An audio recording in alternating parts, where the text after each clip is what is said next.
1 o'clock in the morning, so kind of stopped in the shop between the load.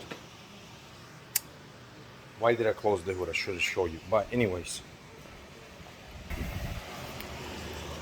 I had a problem. So I went out east.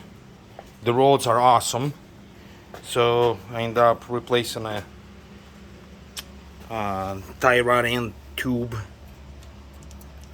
This one actually, I don't remember which one was the driver's side or passenger side, but one of them were loose, and yeah, it's the other side. This one is tighter. Yep.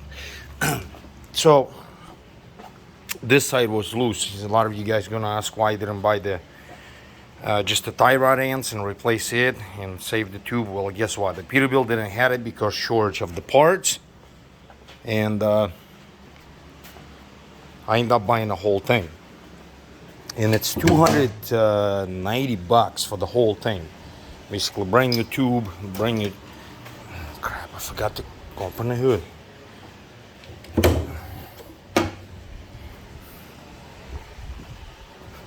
Brand new tube and that brand new thyroid ends. It comes with the new caterpins and the whole thing. So, anyways, I bought it. Forget about it. Before I replace it, for some reason, I was thinking it's this wheel. So I stuck my finger in the oil and I looking on it. I'm like, damn it, it has metal. Well, when I got home and I did thorough inspection, I stuck my finger in there. There is no metal. It's actually in the air, like small air bubbles, and it looks like a metal in it. So I jacked it up, checked the wheel bearings. Everything seems fine. I spun the wheel. What I usually do, basically, you have a wheel off of ground, and you spin it. And if your wheel bearing's going bad, just hold your hand right here. You will feel like it's grinding. Well, it wasn't doing that. And same thing I did on the other side.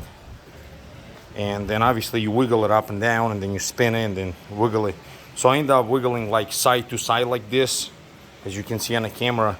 This side was tight, the other side was actually loose, and it's kind of hard to do yourself. So somebody's supposed to be inside of the truck jerking the wheel when the truck is not running, and then you would see if the thyroid end is loose. So I end up basically kicking a tire with my leg like this, and I saw the tire was moving, but the thyroid end did not.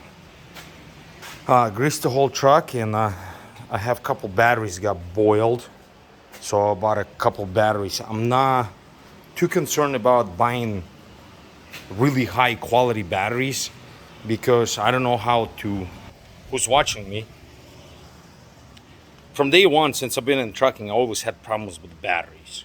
They always were constantly either boiling or they quit taking charge. Majority of the time it would boil, and I was blamed on this guy, but they do have a lot to do with it. But I think either way, this is a remote wire, and it goes from here, figure out how much is charging, and then kicks off the alternator. Well, internally it quit charging at a certain time or lowers the charge, because they're not constantly charging. They actually on and off.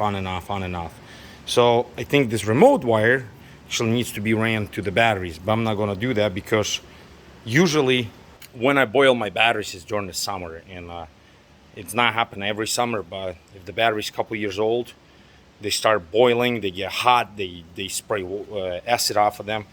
I think it's more than anything, let's say overcharging, which I'm not guaranteeing overcharging. I think it's the roads, like the rough roads, because in the United States we're traveling quite a higher speeds and you're hitting bumps. Well, you feel much in the seat, but what about the battery box? It's actually bolted to the frame, so it gets a lot more vibration, and I think the internally batteries falling apart, and then they have a short in them and they start boiling. Like the batteries, I got up this morning in Iowa, Illinois, whatever it was, and you can smell like really bad rotted eggs. I'm like, okay, short enough battery. So I opened it up, and the battery box, it was so damn hot, like you couldn't even touch it. So I opened it, Yeah, there was a battery, two batteries was actually boiling. One's worse than the other one. And if you let it go like this, you actually, I don't know if they will get on fire, but the caps on the top, underneath the sticker, they can blow up. And smartest thing, dumbest thing, smartest thing, whatever you want to name it, I did one time in a truck stop long time ago. The batteries start boiling, so I ended up going and buying the smart water, and I started popping those covers off. Well, I popped them off, and the first one I was looking over like this and pouring water in, and soon I poured the water in, the water shoot out of me and right in my eyes. And the guy who was fueling up right next to me, he stuck my head in a bucket, windshield washer fluid, but it was the summertime.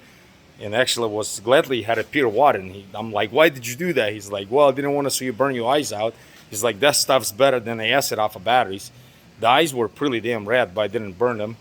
The vision's still good, but and since then I'm like, whatever. If they boiled, maybe they're low on water, maybe you can save them by putting water and, you know, get you home. Nope, don't care. I will just unhook them, run on one battery or with no batteries at all. But it's not worth messing with because it's fairly dangerous process, especially when the battery's hot and you're trying to pour water in them. So I think that's basically it. Tomorrow I gotta go back to work, and gladly I found the problem because the steering wheels was crooked. And the reason I was blaming on the other side of the axle, because when I'm traveling down the road, it doesn't matter which lane it is, but the road has a crease on it like this, which is right lane right here and the left lane. I always got to hold my steering wheel like it's trying to pull me to the left. But what happened is, side of thyroid end, when you're going down the road, it would do this. Basically, this wheel would be jacked like this, and you're trying to correct it with this because it's trying to pull you this way, so you move over. Alignment is very finicky deal. I actually had a book on alignment, and then I lost it, and I read the whole book. MD alignment, that's why I remember who it was. And if the truck does this, you think on some other part, but you got to think opposite. Like I said, alignment is very finicky. You would think your truck's pulling to the right, you think it's a front end, but actually it could be a back axle, for the example. I'm not saying exactly how it is, but you can, like, it takes a special person to do alignment. Like majority time, like the back side of it, I don't know how to measure it out. I don't have a proper tooling for anything like that. But the front end, I usually go off a grease zerk, which is this one, and then I go to the edge of a tire, which is not correct. You're supposed to go on inside of the rim, but it's hard. And that's how I end up setting up the alignment. But when I replaced the tie rod ends, tube and the tie rod ends, what I end up doing, I took my old bar, and when I work for the shop, that's how I usually set them up. But up there, when we set them up, basically go right off the center of the grease zerk to the center of a grease zerk, and then I basically take two measurements. Then I go on the edge of a grease zerk, and you gotta watch it. What are you taking a measurement of a grease zerk? Because if you take it off the top, it will have one measurement. If you take it off of where the wrench spot is, it will be different measurements. So I always take it from, I put my measuring tape right in the hump. I don't know if the camera's catching. It's basically grease zerk. It's not straight, it has a wider spot. And then I measure out from here to here, which on both sides, on this one particularly, was even. I believe it was a 4 3/8, and I marked my measuring tape with a marker. So I made it work. I took the truck for a ride, got the steering wheel completely straight. Super pumped about that. I'm like anal if my steering wheel like not perfectly straight. If it's like, it's got to be dead on. If it's like this, it just drives me nuts. So I think I got that done. We will know exactly tomorrow because it feels different when you hook the trailer up to it. But I re-greased everything since I had a truck up in the air, and gladly was not a wheel bearings. I'm good with that. I checked the back ones too, just make sure. But on the way home, I'm like, should have checked it again and kind of pay attention to my finger and realize it was not metal. It's actually was air bubbles. But I was panicking to coming back home. I'm like, actually took it easy, didn't drive too fast. I'm like, what if the wheel falls off? But situation like this, in my old truck, I actually had a headache rack in the back where all my chains and binder used to be. I would carry a 10-ton jack. Just in situations like this, it'd be like, it's nice to have it. But now I quit doing that. But anyways, we got it fixed. We're good to go. We're going back to work tomorrow. Thanks for watching all.